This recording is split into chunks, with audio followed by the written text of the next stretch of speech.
Olá, tudo bem? Hoje nós vamos falar sobre um assunto muito interessante e que tem várias interligações dentro do nosso assunto mediação e conciliação, que é sobre as perguntas, como formular perguntas. E como formular perguntas tem a ver com a própria teoria da comunicação. Nós vamos perceber que a partir do momento em que nós formulamos uma pergunta, neste exato momento nós passamos a ser ouvintes. Você, conciliador, você, mediador, você tem de estar ligado com atenção plena naquilo que você vai estabelecer.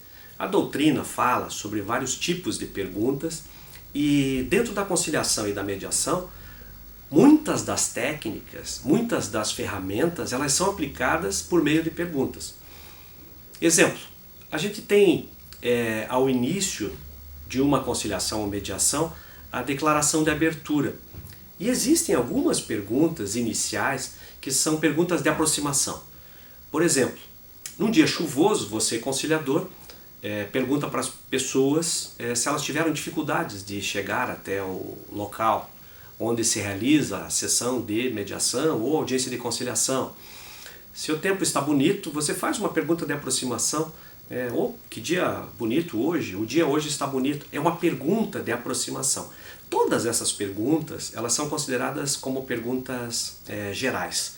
Então, para você aplicar a ferramenta ou para você aplicar a técnica específica da declaração de abertura, você vai fazer isso por meio de perguntas. Rapport, qualidade no relacionamento. Como que eu estabeleço a qualidade de um relacionamento? Quando você pergunta para as pessoas na declaração de abertura como elas preferem ser chamadas. Então você conversa com as pessoas e pergunta qual a sua preferência, como você prefere ser chamado. Algumas vezes a gente tem padrões de pessoas chamadas João, nome composto João Carlos, que não gosta de ser chamado de João, prefere ser chamado de Carlos. Algumas vezes algumas pessoas gostam de ser chamadas pelos seus apelidos ou pelo seu sobrenome.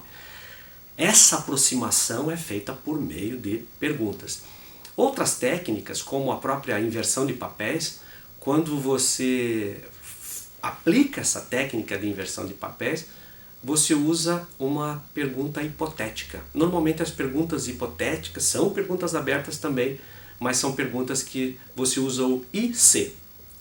E se você estivesse no lugar do outro, como seria?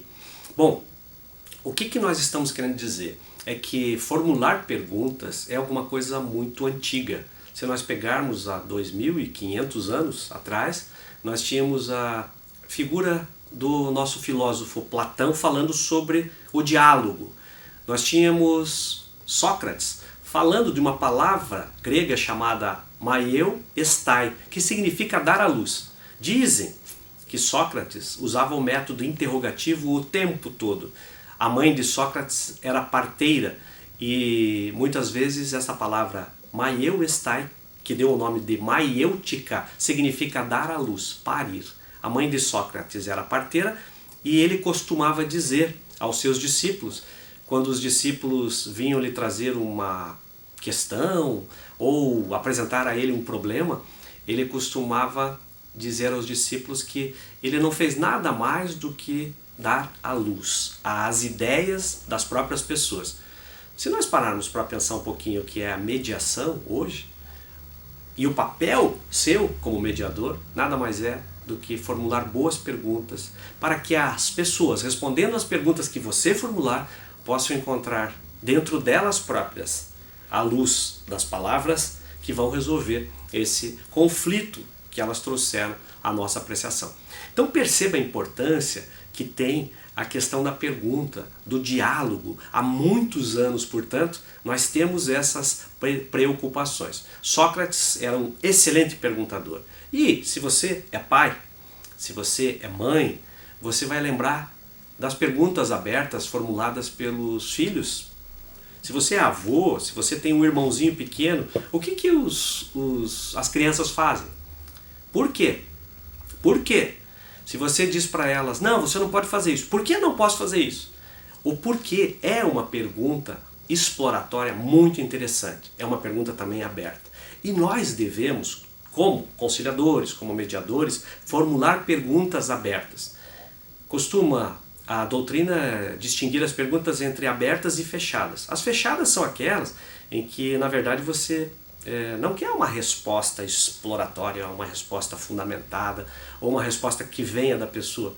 Bastaria a pessoa fazer um gesto com a cabeça, um sim ou não, e a resposta já teria sido dada. Como mediador, como conciliador, nós temos que fazer perguntas abertas, perguntas exploratórias, perguntas investigativas. E tem jeito de fazer essas perguntas.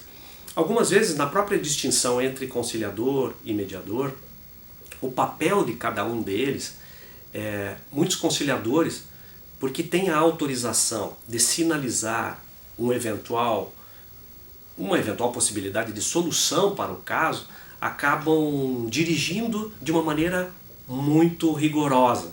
Por exemplo, em uma situação concreta, as partes estão divergindo sobre um determinado valor, e aí alguém faz uma proposta de valor e o conciliador então apresenta a sua posição pessoal. Me parece que esse valor está adequado, né? O conciliador até pode fazer isso, mas segundo a doutrina, é melhor que o conciliador ponha um ponto de interrogação, mesmo que ele queira fazer alguma afirmação.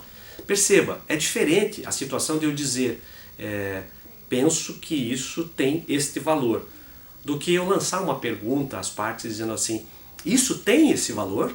Vocês podem me esclarecer se isso tem esse valor? Porque são as próprias pessoas que vão perceber que elas que estão sendo as responsáveis pela solução. Outras questões sobre a comunicação é o silêncio, né? Você conciliador, você mediador, não tenha pressa em obter a resposta. A partir do momento que você formula uma pergunta, você passa a ser um ouvinte. E se você não for um bom ouvinte, não desenvolver uma escuta ativa, uma escuta empática, uma escuta dinâmica, você não vai conseguir estabelecer essa comunicação efetiva. E, portanto, dê tempo para as pessoas poderem refletir sobre aquilo antes de responder. Então, pense que o silêncio é uma forma de comunicação. Nunca as pessoas estão sem se comunicar. O corpo fala e você tem que ler nas entrelinhas, ouvir as entrelinhas para ser um bom perguntador, utilizando do processo maiêutico de Sócrates. Ou seja, sempre formulando as perguntas. As perguntas não podem pôr as pessoas em estado de alerta. As perguntas elas têm de ser leves. Elas têm de ir estabelecendo um encadeamento lógico e sequencial. Algumas vezes eu posso fazer uma pergunta exploratória a partir daquilo que as pessoas estão falando. Se eu perceber que a pessoa perdeu o foco na conversa e está encaminhando para uma questão que não mais interessa a continuidade dentro daquela intencionalidade que você definiu como mediador ou conciliador, então você pode interromper, mas de uma maneira a não gerar nenhum constrangimento. Você pode dizer, posso pedir para que nós conversemos mais um pouco sobre aquele assunto que você estava me dizendo agora há pouco? E aí você redefine a conversa, interrompendo, reconduzindo a conversa para o seu devido lugar. Há uma infinidade de modalidades de pergunta e formas de se fazer as perguntas adequadas. Gostaria que você pensasse que tudo isso e todas as ferramentas da mediação, o próprio rapport, a qualidade no relacionamento depende de uma boa comunicação e da boa formulação de perguntas. A inversão de papéis, a declaração de abertura, a própria participação do conciliador e do mediador. Se possível, não faça afirmações, faça sempre perguntas, porque as pessoas respondendo às perguntas que você, como conciliador e mediador, formular, elas vão encontrar a melhor solução. E essa solução é desejada. Há uma pesquisa feita na Inglaterra que demonstra que quanto mais as partes participam do processo e do resultado, mais elas aceitam tanto o processo quanto o resultado como justo. E de outro lado, quanto mais o conciliador e o mediador interferem no processo e no resultado, menos as pessoas aceitam o processo e o resultado como justos.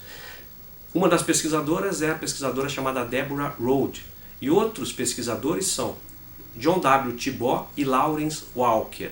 Essa pesquisa, parte dessa pesquisa foi publicada num livro chamado, um livro de gestão, chamado Estratégia do Oceano Azul. Tem um capítulo sobre processo justo e demonstra então essas pesquisas. Você conciliador, você mediador, se você sabe que você pode fazer com que as pessoas tenham o sentimento de que ao final o processo foi justo, então não faça afirmações peremptórias, faça boas perguntas. E as boas perguntas têm um jeito de ser formuladas. Cada um tem o seu estilo. Aqui não existe nenhum estilo que seja o ideal ou melhor estilo, mas ele não pode constranger as pessoas. E você, sempre que obtiver uma resposta, tem que saber, tem que ter um plano B para saber como encaminhar a continuidade e a dinamicidade desse diálogo. Eu sempre conto um caso interessante que aconteceu comigo, quando o juiz criminal, tratando com usuários de drogas, e eu então falando sobre drogas e perguntando então para esse usuário de drogas se ele gostaria de fazer alguma coisa relativamente ao seu uso de drogas. Se ele gostaria de parar de usar drogas, de diminuir a quantidade de uso de drogas, e estava estabelecendo um diálogo. E quando eu formulei a pergunta, ele olhou bem para os meus olhos e disse assim: usar droga é muito bom, você já usou droga? Você já usou droga? E aí, eu lembro que na época fiquei muito incomodado com a pergunta. Consegui, respirei fundo, essa é uma técnica interessante. Se você estiver em dificuldade,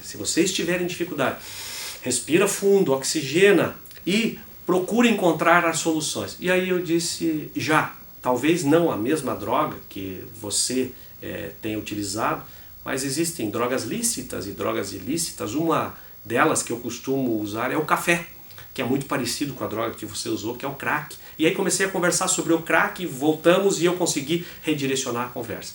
Mas eu digo para você, foi super constrangedor para mim receber aquela pergunta de volta. Então, você, como mediador e como conciliador, tome cuidado. E quando você formular uma pergunta, pense nas eventuais respostas que você possa receber para poder reencaminhar a solução, tendo em vista aquilo que Sócrates dizia. Vamos dar à luz as ideias das pessoas sem necessidade de intervir indevidamente. Vamos aproveitar o silêncio, vamos aproveitar uma comunicação efetiva, sabendo ouvir, sabendo trabalhar as relações humanas. O conflito não anda por aí sozinho. Conflito sempre é um conflito de relações. Conto com você, é fundamental o seu papel, conciliador e mediador, para fazer valer o nosso Código de Processo Civil e a nossa Lei de Mediação. Você é o principal protagonista desse processo de solução consensual dos conflitos.